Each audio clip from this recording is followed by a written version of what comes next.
नमस्ते, मैं कुमार जोशी एस्ट्रोवर्ल्ड में आपका स्वागत कर रहा हूं मेरे नए वीडियो के साथ। जुलाई 2018 स्कॉर्पियो के लिए, वृश्चिक राशि के लिए ये महीना कैसा रहेगा इसकी थोड़ी एक ओवरऑल आइडिया देता हूं। इस वेरी डिफिकल्ट, किसी भी आप बिना चार्ट के, बिना विषुवत्तरी दशा के आप अगर जो प्रिडिक्शन देते हैं तो it's very difficult, but how we do, हम किस तरह से करते हैं इसको देखिएगा, थोड़ा आपको आइडिया आएगा। आपके बैड प्लेनेट पर से जब बैड प्लेनेट पास होता है तब भी रिजल्ट अलग होता है, अच्छे प्लेनेट से अच्छा प्लेनेट पास होता है तब भी रिजल्ट अच्छा होता है। आप अभी आपके इस चार्ट को देखेंगे तो आपको दिखाई देगा कि आपका जो रूलिंग प्लेनेट है वो थर्ड हाउस में है, वेरी फर्स्ट थिंग उच्च का हुआ है। और आपका ये मंगल 2 मई से 6 नवंबर तक, 2 मई से 6 नवंबर तक आपके मकर राशि में उच्च का हुआ है मंगल। तो ये आपको भाई से 2 मई से 6 नवंबर मतलब पूरा जुलाई महीने में, अगस्त में आप कभी भी, जैसे ही आपका ये 25 जून से 27 अगस्त, देखिए 25 जून से आपका ये मंगल जो है वो भी रेट्रो हुआ है। आपका रूलिंग साइन का जो लॉर्ड है, रूलर है, वो मंगल है और मंगल भी वक्री हुआ है 27 अगस्त तक 25 जून से। तो स्पीड ऑफ द लाइफ, आपकी जो जिंदगी की गति है वो रुकी है और ये 27 अगस्त तक कोई बड़ा मूवमेंट इसमें नहीं आप उम्मीद कर सकते हैं। बट आप 6 नवंबर तक अगर आपका भाइयों के साथ कहीं रिलेशन में कुछ गड़बड़ है तो देखिए उसमें आप एडवांटेज ले सकते हैं। आपका जो रूलिंग प्लेनेट है अपने भाई बहन के स्थान में गया है, वो पड़ोस के स्थान में गया है, तो हो सकता है आपके पड़ोस के साथ भी कुछ अगर मन मुटा हुआ है तो वो भी अच्छा हो जाएगा, भाई बहन से भी अच्छा हो जाएगा। और 10 जुलाई से गुरु भी मार्गी हो रहा है, यानी कि आपका जो धनस्थान का लॉर्ड है वो भले 12 में है, मतलब वो भी आपको एक एक्सपेंसिव बता रहा है, कुछ शादी ब्याह ऐसा कोई प्रसंग के लिए 12वां गुरु है जो खर्चा दिखा रहा है, तो वो ठीक है। But it will be from on 10 जुलाई से ये गुरु भी मार्गी हुआ है तो आपके रास्ते देता रहेगा। बट मंथ स्टार्टिंग में ही आप देखेंगे तो देखिए अभी आपका शनि सूर्य का अपोजिशन दिख रहा है, यानी कि आपके परिवार और आपके स्पाउस के परिवार पे वो अपोजिशन दिख रहा है। तो सूर्य थोड़ा घमंडी है, आपके स्पाउस के फैमिली में लोग आपको दिखाई देंगे थोड़ा ईगो करते हुए, तो बी केयरफुल। आप जब कम्युनिकेशन करते हैं इनके साथ, लग्नेश आपका थर्ड में है रूलिंग प्लैनेट, कम्युनिकेशन करते हैं तब बी केयरफुल, क्योंकि आपका कर्मस्थान में शुक्र है, यानी कि आपका जो ससुराल पार्टी है वो फॉर्म में है इस वक्त, बड़े आनंद में है, उनका ईगो अभी फुल ताकत में है। और ऐसे भी मैं बोलता हूं कि स्कॉर्पियंस को अपने ससुराल से पटता नहीं, because they are very ego. तो आप ये 16 जुलाई तक ये मिथुन राशि में ही है सूर्य, 16 जुलाई से ये आगे जाएगा सूर्य। तब धीरे धीरे आपके और आपके फैमिली के, आपके स्पाउस और आपके फैमिली में और आपके स्पाउस के फैमिली में जो तनाव बना है वो कम हो जाएगा। फाइनेंशियली भी आपको जो एबल आपको दबाव है वो भी कम हो जाएगा। 7.5 का टाइम है, इसके लिए आपको शनि के मंत्र कंटिन्यू करने हैं, आप इसमें जरा भी इग्नोरेंस मत कीजिएगा। ये 7.5 जाती हुई 7.5 है, 1 साल आप गुजार चुके हैं, आपके धनस्थान से पास हो रहा है, यानी कि आपके अभी शनि जाता हुआ शनि है, ये लाभ देगा। वही एक्सपीरियंस किया जाता है। 10th हाउस में शुक्र है, ये आपको इस महीने में आपको नेम और फेम देगा, आप जिस काम में है वहां सुविधा देगा। आप अगर कोई आर्टिस्ट है तो आपके काम में लाभ आएगा, और किसी स्त्री से आपका संबंध है तो वो स्त्री का भी आप पर, आपके स्पाउस का रूल होगा। इस वक्त आपका सप्तमेश कर्मस्थान में है, आपका स्पाउस आपको काम धंधे में कहीं न कहीं से कुछ मदद करेगा।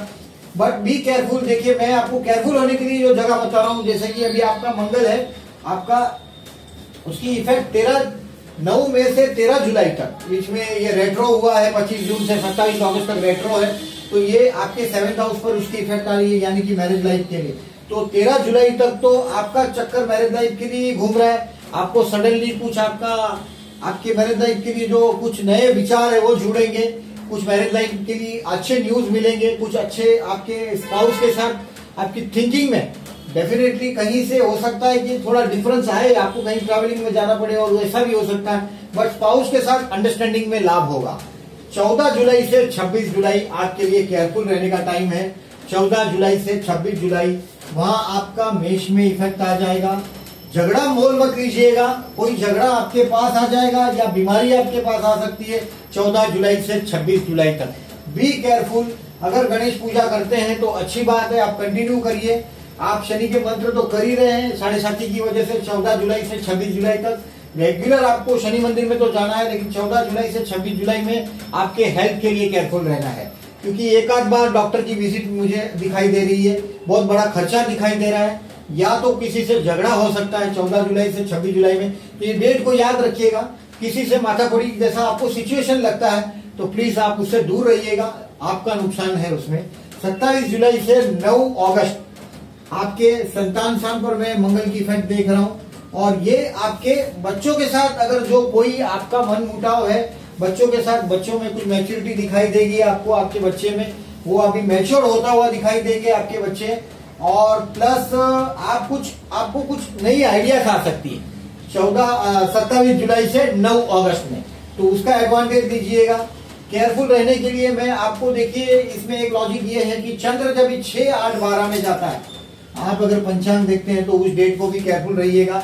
चंद्र जाएगा 6वें स्थान में आपके मेष राशि में 7 जुलाई से 9 जुलाई 12:30 तक दोपहर को, तो केयरफुल रहिएगा। बड़ी जगह पर कोई मीटिंग है तो उसको इवेट कीजिएगा।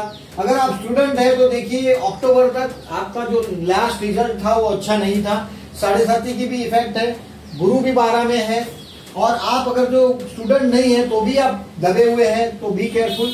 आपको मेहनत ज्यादा करनी है, पैसे बचने वाले नहीं है। ये गुरु जब तक अक्टूबर तक आपके 12वें स्थान में है, 11 अक्टूबर के बाद वो आपके लग्न में आ रहा है, आपकी राशि पर आ रहा है तो रिलीज देगा। आपका शनि का भी साढ़े साथी चल रहा है तो केयरफुल रहिएगा। 7 जुलाई से 9 जुलाई कोई बड़े रिस्क ना ले, झगड़ा झगड़ी खर्चा टेंशन रहेगा 9 जुलाई 12:30 तक, और फिर 11 जुलाई 2 बजे दोपहर को से 13 जुलाई तक आपको टेंशन और रह सकता है। तो मैं ये चाहता हूं कि वो टेंशन भी आप इवेट करिए। आपको लगता है कि अगर कहीं जगह से कहीं तनाव आ रहा है तो आप इसको इवेट कीजिएगा।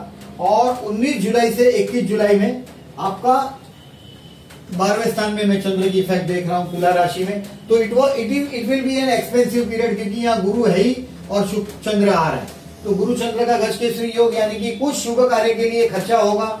और 19 जुलाई से 21 जुलाई में आपका खर्चा होगा, तो आपको ये शुभ कार्य के लिए खर्चा है।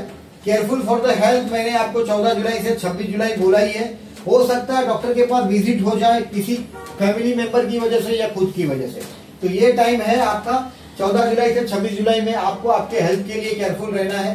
ब्लड प्रेशर या डायबिटीज हो, कोई बारिश की वजह से कोई छोटी सी बीमारी हो तो उसको इग्नोर मत कीजिएगा, क्योंकि गुरु 12वें में चल रहा है, लग्नेश 3rd में चल रहा है। तो आपको मैंने यही बोला है कि भाई से कुछ अगर जो आपका कुछ मांगना है या भाई से कुछ व्यवहार में कुछ काम करना है आपको, तो आप कर सकते हैं, उससे आप डिमांड आपकी रख सकते हैं, आपका प्रपोजल रख सकते हैं, and it's a long time. देखिए 27 अगस्त तक तो आपका काम सब स्लो है, बट 27 अगस्त के बाद वो काम आपका बनने लग जाएगा, आपको दिखाई देगा। But you can throw a seed now. आप अभी अपने भाई के साथ कुछ रिलेशन में, पड़ोस के साथ कुछ रिलेशन में अगर जो आप इंप्रूव करना चाहते हैं तो यू कैन डू। अभी आप कौन से सिचुएशन में है, कहाँ है, ये आपके चार्ट पर डिपेंड है। मेरे पास आपके सारे प्लेनेट नहीं है, मैंने जो कोशिश की है देखिए इस तरह से की है। और अगर जो मेरा वीडियो अच्छा लगता है, देखिए आपकी साढ़े साथी चली रही है, मैं साढ़े साथी को इग्नोर मत कीजिएगा। शनि मंदिर में जाना है आपको रेगुलर, और 1.5 साल तक, जब तक शनि आपका सेजिटेरियस राशि छोड़ते नहीं है तो तब तक दबाव रहेगा। गुरु जैसे ही अक्टूबर के बाद आपके वृश्चिक राशि में आ रहा है तो दबाव कम होगा, आपको सेटल करने की कोशिश करेगा। पैसे का कारक है गुरु, और गुरु भी 12 में है, ये 11 अक्टूबर तक फाइनेंशियल दबाव देने ही वाला है। तो इंतजार कीजिएगा, थोड़ा इंतजार कीजिएगा, गुरु के आने से चित्र बदलेगा। जुलाई महीने के लिए मैंने जो ओपिनियन दिया है आपको 14 जुलाई से 26 जुलाई में केयरफुल रहने के लिए। आप झगड़े के पास नहीं जाएगा तो झगड़ा आपके पास आ सकता है, इसके लिए भी केयरफुल। और ससुराल में आपको स्पाउस के परिवार से या आपके उसके भी डोमिनेशन आपको मिल सकता है। तो व्हेन यू स्पीक्स, आप जिस तरह से बात करते हैं तब भी केयरफुल, शांति से बात कीजिएगा। ऐसे भी स्कॉर्पियंस है, आपको आपका अपमान बर्दाश्त नहीं होता, बट केयरफुल रहिएगा। Stars are not in so much in favour, तो आपको इंतजार करना है तब तक का। और ये मेरा वीडियो आपको कैसा लगा प्लीज आप मुझे लिख के भेजिएगा और कमेंट दीजिएगा। अगर ये वीडियो अच्छा लगता है तो आप प्लीज आपके फॉरवर्ड कर दीजिएगा फ्रेंड्स को, और मेरी चैनल को सब्सक्राइब कीजिएगा। नमस्ते।